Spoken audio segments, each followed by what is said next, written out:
təzə-təzə özünə gələn Milan yenə deyəsən çox ağır bir qəzaya uğradı.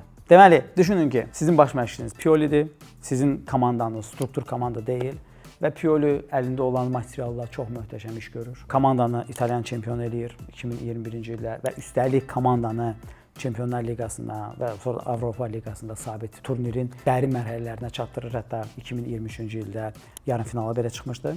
Və sadəcə olaraq komandada rəhbərlik dəyişir, amma necə dəyişir? O Piolini kənarlaşdırır, onun yerinə ümumiyyətlə komanda uyğun olmayan bir məşqçini təyin eləyir. Paulo Fonseca komandaya gəlir. Paulo Fonseca hücuma meyilli 4-3-3, 4-2-3-1 taktikasında oynayan bir məşqçidir.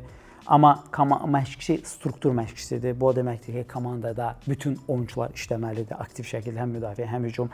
Nəzərə alaq ki, amma Milanda bir məqam var. Burada ən tənbəl oyunçu Rafael Leao ilə Theo Hernandez var. Hansılar ki, ümumiyyətlə öz aləmlərində yaşayırlar. Ümumiyyətlə Leao komandaya işləmir. Və nə baş verir? Əlbəttə ki, işlər düz getməyəndən sonra dərhal sonra bu iki oyunçu məşqçini bir növ avtobusun altına buraxırlar. Məşqçiyə qarşı çıxışlar eləyirlər. Hər şey onunla bitir ki, Paulo Fonseca qalmaqallı şəkildə Milandan ayrılır. Bilməm o qəzəbi içində saxlayıb Lyonda partlatdı. Ona görə 9 aylıq cəza aldı yoxsa yox Fransa çempionatında. Amma onun yerinə başqa bir sistem məşqçisi gətirilir, Sergio Conceição və Sergio Conceição yenə də 4-2-3-1 amma bir az müdafiə meyilli futbol oynayır. Yenə də ona lazımdır ki, daha çox ona lazımdır ki, bütün komanda müdafiə işləsin. Bundan mən danışmıram və Milanın bu krizisli mövsümündə bir növ tək işartı, tək ulduz, möhtəşəm mövsüm keçirən Reinders var. Reinders 8-10 mövqeyində oynayır. Nə baş verir? Düşünün ki, komanda elə Leao kimi tənbəl, qeyri-struktur, yəni komanda işləməyən Joao Felixi icarəyə götürür. Nəticədə Joao Felix oynayanda 10 nömrə mövqeyində oynayır və sən məcbur olursan ki, ən yaxşı oyunçu Reindersi arxaya çəkəsən, müdafiədə möhtəşəm iş görsə də adamın hücum kəsəri artır. Yəni bir növ Milan bir il ərzində nə qədər hər şeyin yanlış gedə biləcəyinin bir bariz nümunəsidir və nəticədə bir neçə mövsümdən sonra ilk dəfə olaraq çox güman ki, Milan 7-ci yer İtaliyada tuta bilmir. Bəlkə əlbəttə kubok udmasa Avropaya həsrət qalacaq və bu komandanın tam layiq olduğu bir nəticədir. Mən burada taktikadan çox niyə bu hadisələrin baş verdiyini demək istəyirəm. Birinci olaraq Milanda çox qəribə bir struktur dəyişikliyi olmuşdu. Komandanın rəhbərliyi əvvəlcə Elliot şirkəti idi və Elliot çox uğurlu şəkildə Milanı bir növ dibdən çıxarıb, hətta çempion eləmişdi. Amma sonradan Elliot şirkəti Amerika Birləşmiş Ştatları iş adamı Jerry Cardinale'nin rəhbərlik etdiyi Redbird şirkətinə Milanı satır. Satış qiyməti 1.2 milyard dollardır. Qəribə odur ki, pulun yarısından çoxunu 650 milyon dollar 7%-lə Redbird həmin Elliot şirkətindən almağa razılaşır. Və bu fəsadları nədir? Bunun fəsadı ondan ibarətdir ki, çox sadə bir fəsad ondan ibarətdir ki, razılıqdan biri ondan ibarət olub ki, Elliot şirkətinin prezidenti Milanın CEO-su olaraq qalır. Daha doğrusu Milanın CEO-su Elliot şirkətinin nümayəndəsidir və eyni zamanda Jerry Cardinale-dəki Milan klubuna rəhbərlik eləyir. Bir tərəfdən Jerry Cardinale Amerika Birləşmiş Ştatlarından olduğuna görə və Amerika Birləşmiş Ştatları bazarında ixtisaslaşdığına görə mütləq dirənir ki, Christian Pulisic komandada əsas heyətdə olmalıdır. Bunu satmaq olmaz. Digər tərəfdən Elliot'un vaxtında Milana transfer olunmuş Leao isə Elliot üçün çox vacib bir fiqurdur. Çünki hər şeydən əlavə ümid edir ki, Leaonu 50 milyon plusa transfer edib, satıb əmsalda. Yəni oradan bir növ həm borcları həll etmək, həm də ki, komandanın büdcəsinə bir qədər pul əldə edə bilər. Ona görə mən Sergio Conceição'nun oyun taktikasından o qədər də dərindən danışmaq istəmirəm.